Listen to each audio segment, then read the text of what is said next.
afternoon. Today is lecture number 17, in which lecture we will continue the chapter reproduction.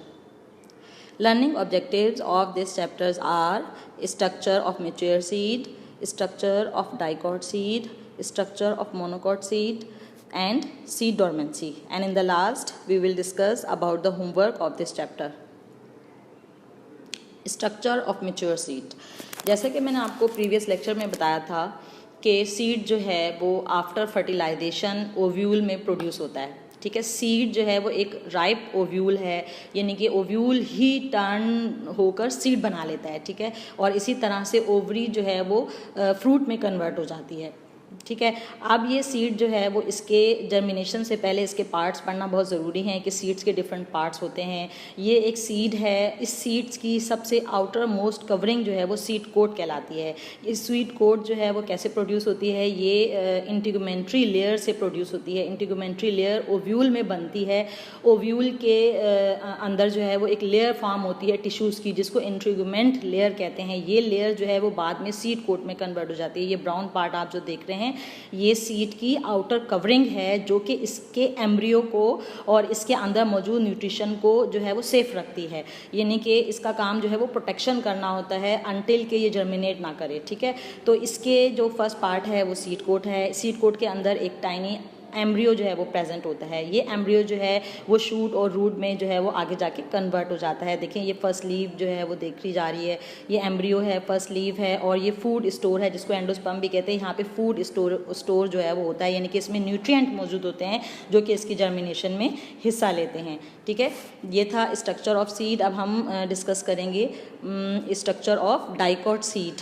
Dicot seed क्या है? Di mean two, cot relate to cotyledons. यहाँ पर हम डाइकॉटिलीडन्स का जिक्र करेंगे कि कुछ सीड ऐसे होते हैं जिसमें दो कॉटिलीडन्स जो है वो प्रेजेंट होते हैं। कॉटिलीडन्स क्या हैं? जैसे कि ये कॉमन बीन्स आप देख रहे हैं, जैसे किडनी बीन्स ले लें, या ये बीन है, इसके ये दो होते हैं। जैसे कि ग्राम वगैरह भी है, उसमें भी ये दो पार्ट होते हैं, दो पोर्शन होते हैं। तो इस बीन्स के जो है वो दो कॉटिलीडन्स हैं। जब आप इसको ओपन करके इस तरह से देखें तो इसमें एक जो है वो अलग पीस होता है और एक अलग इसमें नज़र आ रहा होता है। ठीक है, तो ये डाइकॉट जो है इसके अंदर जो है वो एम्ब्रियो मौजूद होता है।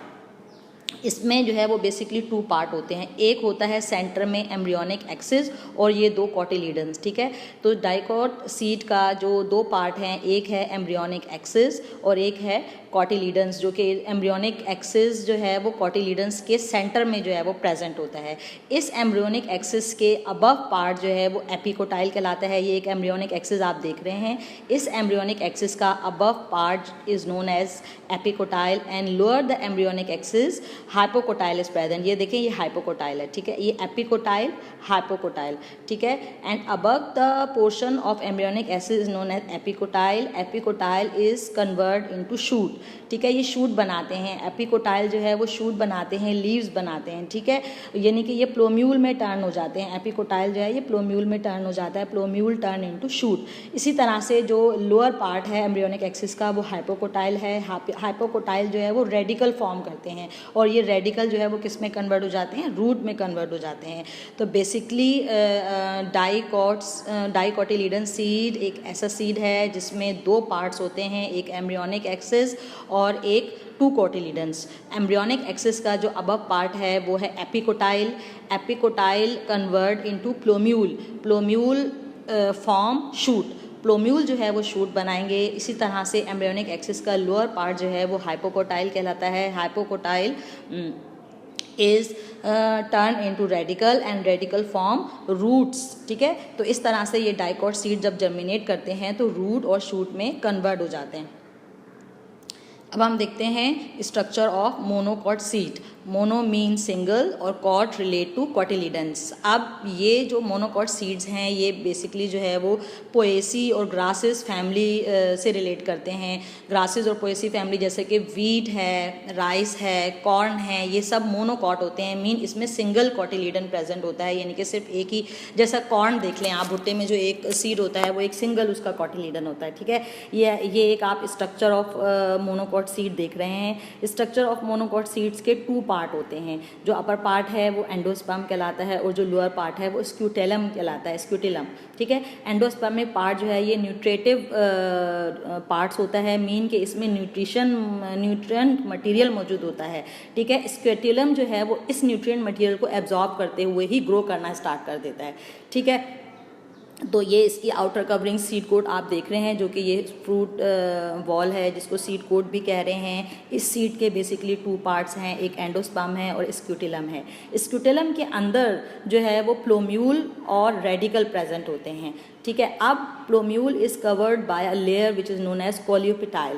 प्लोम्यूल जो है वो कॉलियोपेटाइल से कवर्ड होते हैं, जबकि radicle is covered by a coleorhiza. ठीक है, अब डाइकॉट और मोनोकॉट में डिफरेंस यहाँ पर ये है कि डाइकॉट में जो प्लोम्यूल है और रेडिकल है वो किसी भी शीट से कवर नहीं होते, बल्कि मोनोकॉट में प्लोम्यूल जो है वो कॉलियोपेटाइल से कवर होते हैं और रेडिकल जो है वो कोलेराइजा से कवर्ड होता है।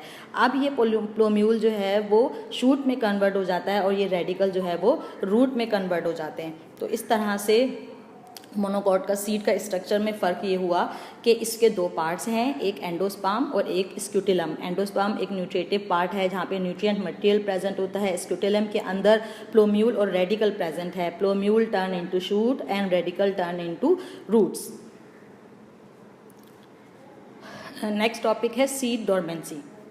सीड डोरमेंसी, अब सीड का स्ट्रक्चर पढ़ने के बाद हमने एक टर्म यूज़ की जाती है। इस सीड डोरमेंसी के बारे में एक नोट जो है वो लिखना होता है और इसमें आप जो है वो टेक्स्ट बुक से इसका और बहुत ज़्यादा मटेरियल ले सकते हैं। यहाँ पर मैंने टाइम कम होने की वजह से ये मटेरियल जो है वो इस तरह से दिया है। बट सीड डोरमेंसी एक ऐसा कंडीशन है जिसमें द इनएक्टिव और sleeping stage of seed before germination is called seed dormancy.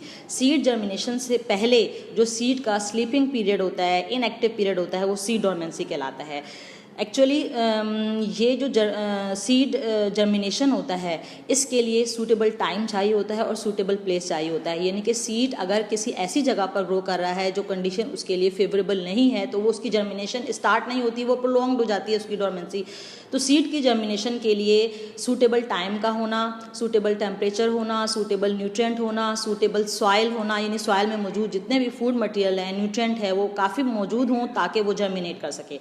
ठीक है, तो सीड की जर्मिनेशन में बेसिकली जो है वो सूटेबल प्लेस और सूटेबल टाइम जो है वो इन्वॉल्व होता है। जैसा कि डेजर्ट प्लांट में आप देख लें, डेजर्ट प्लांट के जो सीड्स होते हैं वो उस वक्त ग्रो करते हैं जब रेनी सीजन स्टार्ट हो जाता है और क्योंकि बारिशें होती हैं, उनको पानी मिलता है तो वो जर्मिनेट करते हैं, अदरवाइज वो डोरमेंसी में रहते हैं, इनएक्टिव रहते हैं। ठीक है, और जिसी तरह से ड्राई कंडीशन में अगर कुछ प्लांट्स हैं तो उनके सीड जो है ना वाइल्ट हो जाते हैं, मीन के ड्राई सीजन है, वेदर है, टेम्परेचर है, तो वहाँ पे वो ग्रो नहीं कर सकते, तो वो वाइल्ट हो जाते हैं। इसी तरह से कुछ ऐसे सीड्स होते हैं जो कि हाई टेम्परेचर पर ग्रो कर रहे होते हैं। हाई टेम्परेचर्स जैसे कि जिस एरिया में, जिस लैंड पे बहुत ज़्यादा फायर जो है वो लग जाती है, वहाँ पर गर्मी की शिद्दत होती है, तो हाई टेम्परेचर पे भी कुछ जो है वो सीड जो है वो जर्मिनेट करना स्टार्ट करते हैं। इसके अलावा कुछ सीड जो है वो कोल्ड रीजन के जो प्लांट्स हैं उनके सीड जो हैं वो लो टेम्परेचर पर ग्रो करते हैं, उनकी एक होती है क्वालिटी। उसके अलावा जो लेटस है, लेटस सीड जो हैं इनको बहुत ज़्यादा लाइट की ज़रूरत होती है, इनकी डोरमेंसी को ब्रेक करने के लिए लाइट रिक्वायर्ड होती है, तो ये एक ऐसी जगह पे ग्रो करते हैं जहाँ पर लाइट की रिक्वायरमेंट ज़्यादा हो। तो इस तरह से डिफरेंट सीड डिफरेंट कंडीशंस की वजह से ग्रो करते हैं। कुछ सीड हाई टेम्परेचर पर ग्रो करते हैं, कुछ लो टेम्परेचर पर ग्रो करते हैं, कुछ जो है वो लाइट इंटेंसिटी के ऊपर जो है वो बेस कर रहे होते हैं। तो सीड डोरमेंसी की बहुत सारी जो है ना वो वजूहात होती हैं।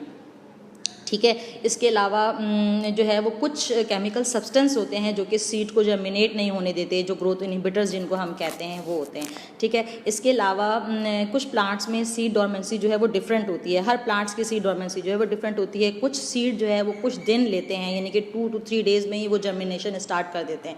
ठीक है, और कुछ सीड जो है वो कई सालों में जाके जर्मिनेशन शुरू करते हैं। जैसे कि अगर आप घर के अंदर कोई धनिया का लगा देती हैं या लेटस जो है जो कि जो बहुत जल्दी ग्रो करता है और हमारे सीज़न में जहाँ पर बहुत लाइट होती है तो वो जल्दी से उसकी जर्मिनेशन 1 या 2 दिन में ही स्टार्ट हो जाती है, कुछ घंटों में ही स्टार्ट हो जाती है।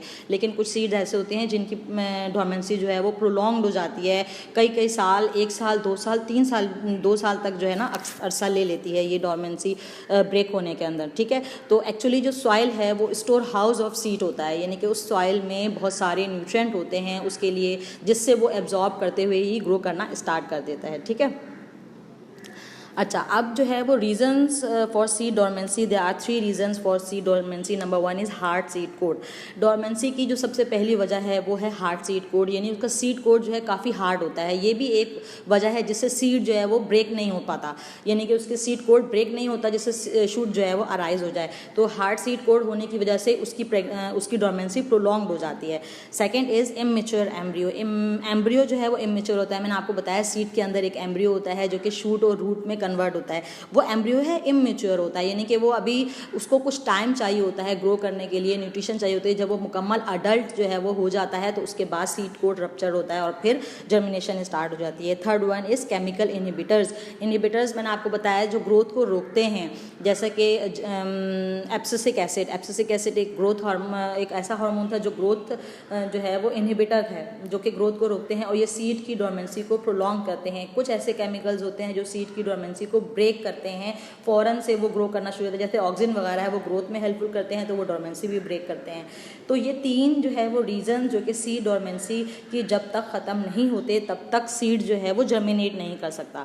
तो सीड डोरमेंसी जो है ये भी एक इम्पॉर्टेंट फिनोमेना है सीड की जर्मिनेशन में। और एक्चुअली जब सीड डोरमेंसी जो है वो अगर नेचुरली तौर पर नहीं हो पाती, यानी कि सीड डोरमेंट रहता है, प्रोलॉन्ग्ड हो जाता है, ज़्यादा प्लांट रिक्वायर्ड होते हैं, तो हमारे फार्मर्स क्या करते हैं कि आर्टिफिशियल मेथड यूज़ करते हैं सीड डोरमेंसी को ब्रेक करने के लिए, ताकि सीड जो है वो जल्दी से जर्मिनेट कर सके और जल्दी से जो है वो प्लांट अराइज हो जाए। तो सीड डोरमेंसी जो है ये भी एक इम्पॉर्टेंट फिनोमेना है प्लांट की ग्रोथ और प्लांट की जर्मिनेशन के लिए।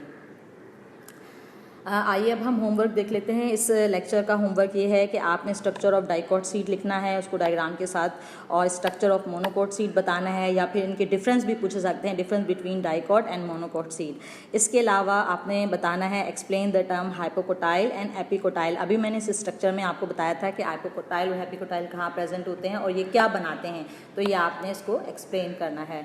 आई होप ये आपको समझ में आ गया होगा। अब जो है वो हम न्यू लेक्चर में सीड जर्मिनेशन पढ़ेंगे, जर्मिनेशन की डिफरेंट मेथड्स पढ़ेंगे कि सीड जो है वो कैसे जर्मिनेट करता है। ओके, अल्लाह हाफिज़।